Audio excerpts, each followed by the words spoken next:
Hello दोस्तों, स्वागत है आपका एक और कंट्री फैक्ट वीडियो में। तो आज की इस वीडियो में हम आपको एक ऐसे देश के बारे में बताने वाले हैं जहां के फुटबॉल प्लेयर्स अपनी फुटबॉल स्किल के लिए बहुत ही ज्यादा फेमस है। दुनिया की पहली एनिमेटेड फिल्म इसी देश में बनी थी। एक ऐसा देश जिस देश में 10 दिनों में 5 प्रेसिडेंट बदल दिए गए थे और इसी देश में पेन से भी ज्यादा स्पेनिश भाषा बोली जाती है। इसी देश को एक अमीर देश बनने के लिए ब्रिटेन ने मदद की थी। तो दोस्तों हम बात कर रहे हैं साउथ अमेरिका की अर्जेंटीना कंट्री के बारे में। तो दोस्तों इस वीडियो में हम अर्जेंटीना देश से रिलेटेड कुछ इंटरेस्टिंग फैक्ट्स बताने वाले हैं, तो इस वीडियो को पूरा जरूर देखिए। और साथ ही में आपकी शहर से इस वीडियो को देख रहे हैं हमें नीचे कमेंट करके जरूर बताएं। दोस्तों अर्जेंटीना का ऑफिशियल नेम अर्जेंटाइन रिपब्लिक है। इस देश की बॉर्डर 5 अलग अलग देशों के साथ में जुड़ी हुई है, जिनमें की ब्राजील, चिली, पेरुग्वे, बोलिविया और यूरुग्वे जैसे देश शामिल है। दोस्तों अर्जेंटीना की टोटल पॉपुलेशन करीब 4 करोड़ 50 लाख है। और दोस्तों अर्जेंटीना ब्राजील के बाद साउथ अमेरिका का सबसे बड़ा देश होने के साथ साथ दुनिया का 8वां सबसे बड़ा देश भी है। अर्जेंटीना 2 करोड़ 7,36,000 स्क्वायर किलोमीटर तक फैला हुआ है और यहाँ 17 लोग आपको पर स्क्वायर किलोमीटर पर देखने को मिलते हैं। दोस्तों इस देश में 93% लोग शहरों में रहते हैं। अर्जेंटीना को भी एक यंग कंट्री माना जाता है क्योंकि यहाँ की औसतन उम्र इस समय 31 साल है। दोस्तों ब्यूनस एयर्स यहाँ की राजधानी है और इसे साउथ अमेरिका का पेरिस भी कहा जाता है। इसलिए ये शहर पूरे साउथ अमेरिका में टूरिस्ट की सबसे ज्यादा पसंदीदा जगह है। ब्यूनस एयर्स ये शहर कई वास्तुकला, खरीदारी और समृद्ध ऐतिहासिक स्थल के लिए माना जाता है। ये शहर 24 घंटे चलता ही रहता है। रात में भी ये शहर बिल्कुल शांत नहीं रहता है। आपको रात में भी हर जगह यहाँ रेस्टोरेंट और बार देखने को मिल जाएंगे। इस शहर में हर वीकेंड में म्यूजिकल कॉन्सर्ट होता है और संडे को यहाँ पार्टीज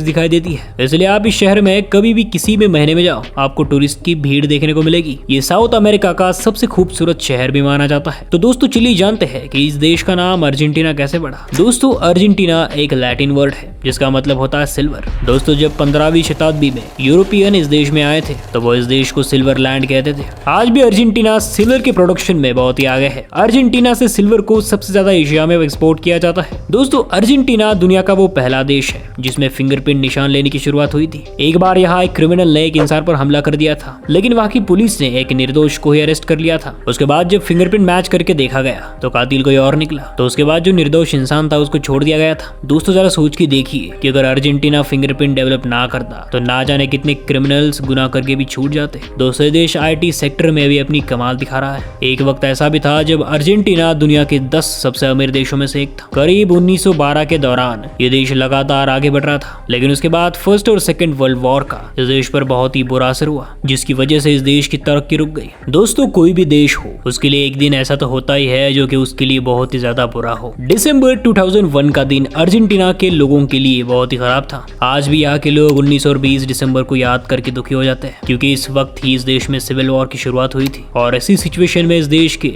10 दिनों में 5 प्रेसिडेंट बदल दिए गए थे। दोस्तों ये सुनने में बहुत ही अजीब लग रहा होगा क्योंकि किसी भी देश में अब तक ऐसी घटना नहीं हुई है कि 10 दिनों में उस देश के 5 प्रेसिडेंट को बदल दिया गया हो। दोस्तों 1816 में अर्जेंटीना ने अपने स्वतंत्रता की घोषणा की थी। उसके बाद इस देश ने 1856 में अपने संविधान का निर्माण किया जो कि आज भी इस देश में लागू है। आज के वक्त इस देश की सरकार में एक राष्ट्रपति, एक उपराष्ट्रपति और सुप्रीम कोर्ट के अध्यक्ष शामिल है। दोस्तों यूरोपियन लोग सबसे पहली बार 1502 में अर्जेंटीना में आए थे और उन्होंने यही ब्यूनस एयर्स शहर में अपनी बस्ती बसा ली थी। ऐसे अगले 200 साल तक उन्होंने अपनी बस्तियों की स्थापना करना शुरू कर दिया था। दोस्तों इस देश में सबसे ज्यादा स्पेनिश भाषा बोली जाती है। यहाँ का हर इंसान स्पेनिश बोलता है। ऐसा इसलिए है क्योंकि यहाँ कई सालों तक स्पेन ने राज किया था। इसी वजह से इस देश में स्पेनिश कल्चर बहुत ही ज्यादा फॉलो किया जाता है। दोस्तों जो चीज अर्जेंटीना को खास बनाती है वो इस देश का स्पोर्ट। इस देश में स्पोर्ट को लेकर बहुत ही अलग जुनून देखने को मिलता है। यहाँ का हर बच्चा स्कूल लेवल से ही स्पोर्ट में बहुत ही ज्यादा सीरियस होता है। यहाँ हर शाम आपको बच्चे पार्क में फुटबॉल खेलते हुए नजर आएंगे। यहाँ के माँ बाप बच्चों को फुटबॉल खेलने से कभी रोकते नहीं है, बल्कि उन्हें सपोर्ट करते हैं और इसी वजह से बड़े बड़े खिलाड़ी इसी देश के होते हैं। इस देश का मानना है कि दुनिया के सभी देशों को अगर किसी चीज ने जोड़कर रखा है तो वो फुटबॉल है। अर्जेंटीना के पास दुनिया की सबसे बेहतरीन फुटबॉल टीम भी है। दोस्तों अर्जेंटीना में भारी मात्रा में खाद्य उत्पाद और उसका एक्सपोर्ट किया जाता है। देश में 86 मिलियन एकड़ जमीन खेती के लिए इस्तेमाल की जाती है, जो कि इस देश की जमीन का 12% हिस्सा है। दोस्तों घूमने फिरने के लिए अर्जेंटीना में आपको बहुत सारे प्लेसेस मिल जाएंगे। इस देश के मार डेल प्लाटा शहर में कई सारे ऐसी जगह है जहाँ टूरिस्ट आना बहुत ही पसंद करते हैं। इस शहर में एक अच्छा बीच भी है। इसके साथ ही अर्जेंटीना की एक घाटी पैटागोनिया में भी बहुत ही खूबसूरत और देखने लायक जगह मौजूद है। तो दोस्तों चलिए जानते हैं कि क्या है इस देश का वीजा प्रोसेस। अगर आपके पास सभी डॉक्यूमेंट्स सही तरीके से मौजूद है तो आपको इस देश का वीजा 10 से 16 दिन के अंदर ही मिल जाएगा। और अगर आप अर्जेंटीना में 6 से 7 दिन घूमना चाहते हैं तो आपको करीब 99,000 रुपए खर्च करने पड़ेंगे। तो दोस्तों अगर आपको ये वीडियो पसंद आता है तो इसे लाइक और शेयर कीजिए और ऐसे ही और इंटरेस्टिंग वीडियोस को देखने के लिए हमारे चैनल को जरूर सब्सक्राइब कीजिए।